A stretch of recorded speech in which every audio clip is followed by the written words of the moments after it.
Kepulauan Riau tahun ini mendapatkan dua jatah lah ya, jatah penegrian, yaitu MAN 2 Kota Batam dan MTSN 3.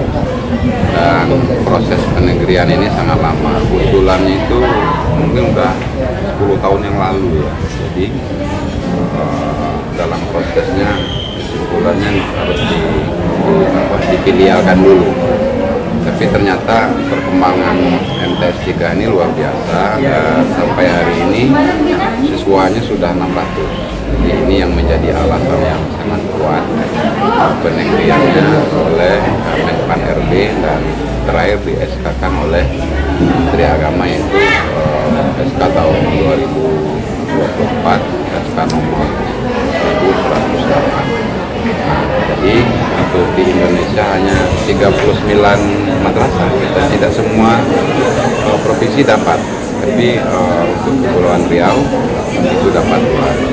Nah, tentu harapan kita dengan penegrian ini, madrasah ini semakin maju, animo masyarakat semakin kuat, kemudian kualitas pendidikan yang dilaksanakan ini juga kita harapkan lebih meningkat.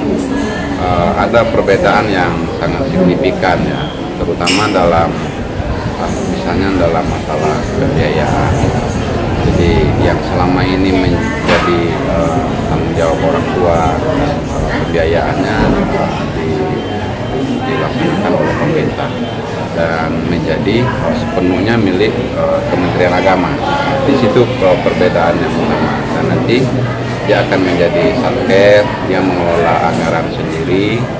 Kemudian jika terdapat anggaran-anggaran yang secara insidentil itu sangat diperlukan, misalnya dapat dibantu oleh komite, tapi dengan aturan-aturan yang jelas, bukan aturan-aturan yang baik.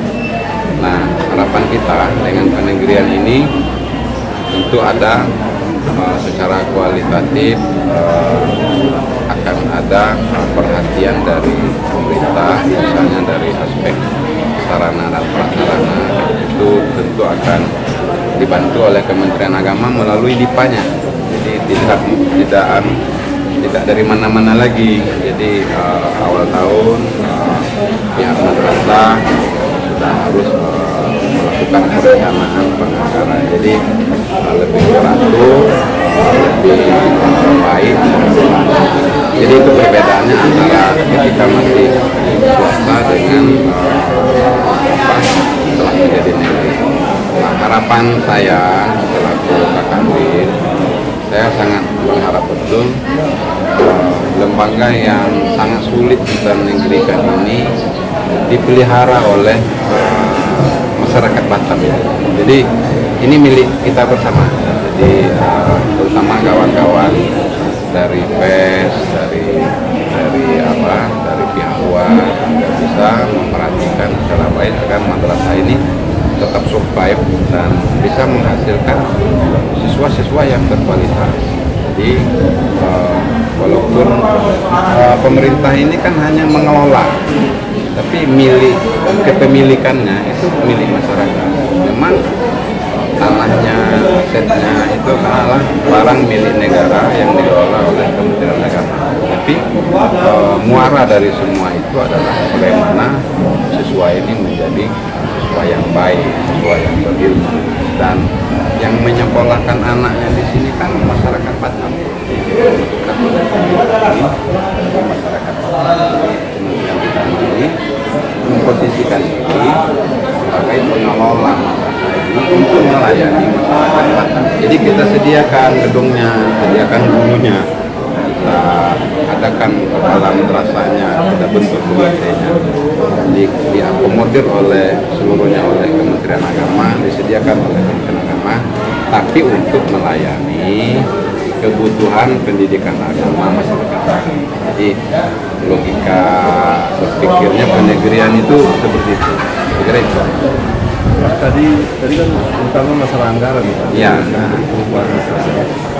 Selama ini ditanggulangi DIPA atau tidak sebelumnya? Ya, karena dia filial masih ada menyangkut dengan dengan sekolah induknya. Dia menginduk. Jadi ada beberapa anggaran yang di sekolah induk itu dianukan di sini, disediakan. Cuman dengan regulasi dan aturan yang jelas. Cuman nanti dia akan mandiri gitu, lepas dari dia dari induk. Namanya juga orang induk kan. Setelah ini berarti nanti kayak misalnya iuran uang komite dibebaskan lah. Karena itu kan lebih besar dari uang sekolah sebenarnya. Nah, jadi gini, mungkin masih diperlukan ya. Tidak serta-merta semua ini kadang-kadang di anggaran itu terakomodir, Pak. Misalnya kayak masjid tadi ya. Misalnya ada beberapa item ekstrakurikuler misalnya itu tidak terpenuhi oleh anggaran BOS, kemudian tidak terpenuhi oleh DIPA gitu kan. Nah ini boleh komite ikut serta. Disitulah fungsi komite sebenarnya ketika ada anggaran-anggaran yang bersifat insidentil tapi tidak dapat dipenuhi. Tidak ada dalam DIPA itu man, dari dalam APBN itu tidak ada, tapi ini harus dilakukan gitu, untuk meningkatkan prestasi siswa bulan sekolah. Iya, tapi ingat bahwa keikutsertaan komite itu semuanya harus bermuara kepada kebutuhan siswa, Pak. Jadi intinya seperti itu. Oke. Apalagi? Oke, Pak, dari berita global ya. Ini Pak, tadi yang seperti yang dibilang oleh Bapak Kepala Sekolah, tahun 2024 aja yang mendaftar 600, yang diterima tidak sampai 50% karena keterbatasan kelas. Apakah dengan negeri kemungkinan nanti kan pendaftaran akan lebih banyak? Ya. Apakah ada kenaikan penambahan jumlah kelas? Jadi memang fenomena madrasah negeri kita ini daya tampung. Ini kadang-kadang urusan daya tampung aja Pak. Masa nanti masa ada anak MTS sekolah malam kan kadang mungkin kan. Nah, memang kita menyesuaikan dengan daya tampung. Bukan kita tidak mau mendidik orang. Mungkin daya tampung ini berapa Pak Kepala? 6 romel. Ya, daya tampungnya 6 romel, kadang-kadang yang mendaftar 12 romel Pak. Jadi terpaksa ini mengikuti mekanisme seleksi. Kita diuji dulu anak-anak. Ya terpaksa ada yang tidak lulus di sini. Nah ini fenomena kita. Tapi kita berusaha menyampaikan ke pusat agar ruang kelasnya ditambah, kemudian nanti ada fasilitas lain, akan ada laboratorium. Jadi memang keadaannya seperti itu, bukan kita mau menolak. Masalah daya tampung, jumlah guru, ya gitu kan. Kalau terlalu banyak itu juga tidak efektif. Jadi mohon maaf kalau ada teman-teman yang anaknya belum diterima gitu. Sama lah, hampir semua madrasah negeri di Kota Batam ini seperti itu fenomenanya Pak. Di Man 2, Man 1, fenomenanya seperti itu. Jadi kami mohon maaf terpaksa ya, satu-satunya cara kita menyeleksi. Itu satu-satunya cara, tidak ada cara lain. Cuman seleksinya harus transparan. Pendaftarannya mungkin sudah online gitu. Jangan ada yang tersakiti. Oke? Terima kasih ya. Silakan. Mas kan asli mana? Saya orang Jambi.